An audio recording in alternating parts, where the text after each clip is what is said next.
Hello and welcome to Ferris Sports Update. I'm your host, Rob Bentley, and thanks for tuning in. It was a busy home weekend for the Ferris State Bulldogs. Today we'll recap Bulldog Hockey, men's basketball, and volleyball all at home this past weekend in Bulldog Athletics. We'll start first with Bulldog Hockey and joined by head coach Bob Daniels. And Coach, welcome to the show. Good to be here, Rob. Obviously, before we get started, going back to this past weekend, congratulations to you. Third coach in NCAA history to coach 1,100 games at one Division I school, and certainly I know that's something that means a great deal to you. Yeah, it makes me feel old, Rob. But you think about how fortunate, at least I think how fortunate I've been to be here the entire time, and the idea that, obviously real appreciative of Drew and Mark and Dave Sensor, the other coaches who've been with me a long time for many of those games, as well as, I appreciate the fact that, the administration has made it so easy to be at one place for so long and have kept me around for so long. So I've enjoyed it.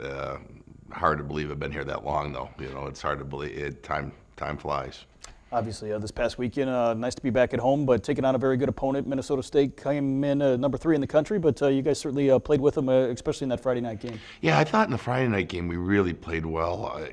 From start to finish, we, in that game in the second period, we did have to kill an extended amount of time. We had a 5-minute major against, and then we also had a couple other penalties. We played a good chunk of that period, and that took a lot out of us. You only have certain guys that kill and other guys that don't. So, that took quite a bit out of us, and I give the guys high marks for that. And then on Saturday, we were good through the first period, good midway through the second, and I do. Once we fell behind, I just didn't feel we had the legs, and we weren't. Our conditioning level, given the fact that we have so many freshmen and sophomores, and we didn't have the summer to train those. We have 20 total, 10 in each class, and they don't have the base. You can see guys like Cole Norris, Marshall Moyes, Ethan Stewart.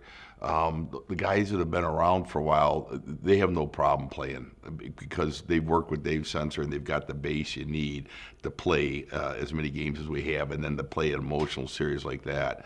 But our freshmen and a lot of our sophomores don't have the base they need, and there's only one way to get it, and that's through the summer conditioning program, and that's gonna, we'll have to put a high emphasis on it. But even with that said, I thought the kids battled and played hard, and Minnesota State is a very good hockey team. As we go to the highlights here, nice to be back here, at least in terms of playing a consistent schedule, maybe more so than early in the year. I really like it.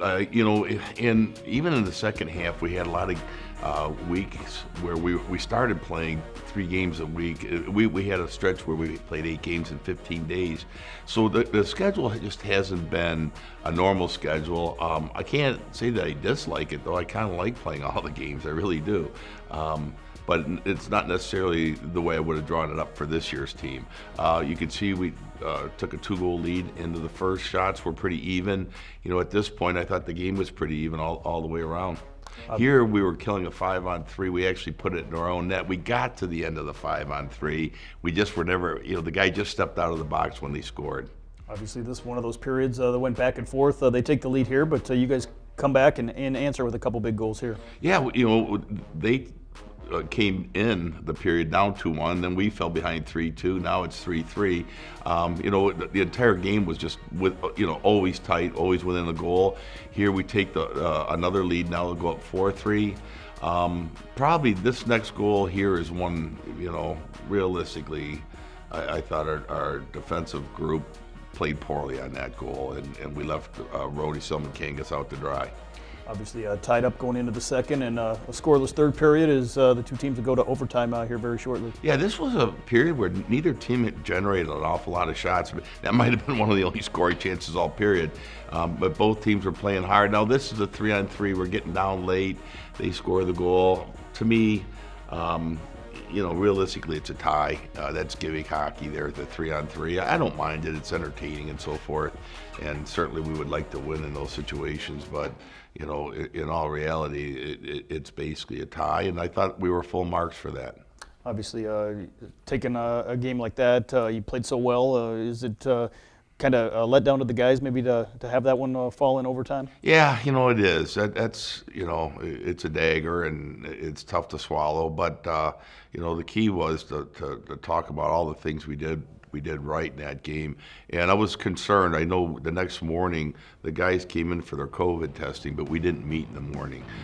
We let them go back and get rested. We didn't meet until like 5:30, right before the game, to go over the lineup and so forth. And that was tough. We fell behind early, but we still, we fight back. We score one here, and it's 1-1 at the end of one. And like I said, I thought we played well till we fell behind like 3-1, and we actually played a pretty strong third period, even though we go into the period down 4-1, and we give up a goal with about a minute to go in the game to make it 5-1. I was disappointed in that. I thought, we were a little lackluster the last, I hated to see it because I thought Logan Stein played pretty well throughout the game, and he's concerned with the stats too, and I hate seeing those, end of the game type goals go in.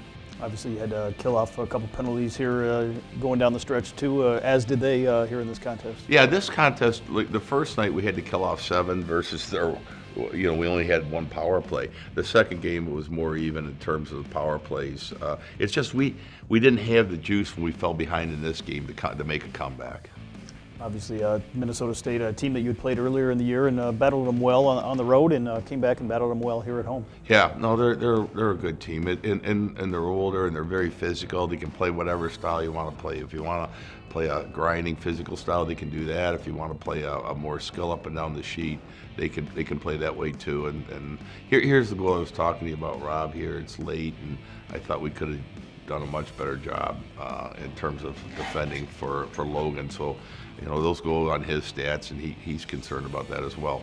But no, and that's 4 games for us against Minnesota State this year, 4 games against Bowling Green. And I'm really glad we had those chances, though, because it is going to make us a better team down the road, Rob. Obviously, this week, hard to believe already, the final regular season home game at least, as you take on Lake Superior State coming in on Friday night. Yeah. You wonder where time went, but you realize we really didn't get started playing until in December, and so it was a shortened year. It compresses everything, but it's still like, I don't know, we're up over 20 games. We're going to finish somewhere between 24 and 28 games. That's pretty good. Like that says a lot about the help we've gotten from our administration, as well as the work that our pharmacy department's done in terms of testing our players, the work that Brady, Hopkins, and Brent Knight have done with athletic training. It really speaks to a lot of work for a lot of people for us to get that many games in, and we're certainly appreciative. Got 1 game against Lake Superior this week, 1 game next week, then on the road. Going to be nice maybe here to have a little more condensed schedule and maybe a chance to freshen up for the postseason. Yeah, I really like this. I like the fact that we have 1 game this weekend and then 1 game the following weekend. Initially, we were supposed to have 2 games this weekend, but we had to move one around to help Lake Superior State out. That last weekend was a COVID makeup weekend. We were available to play. And I think what that does is it gives us meaningful practices this week, then meaningful practices next week with 1 game on the weekends. We should be well rested for playoffs. So I think the schedule's ideal for us. Well, Coach, best of luck on Friday night, and we'll talk to you again soon. Thank you, Rob. We'll be back with more Ferris Sports Update right after this.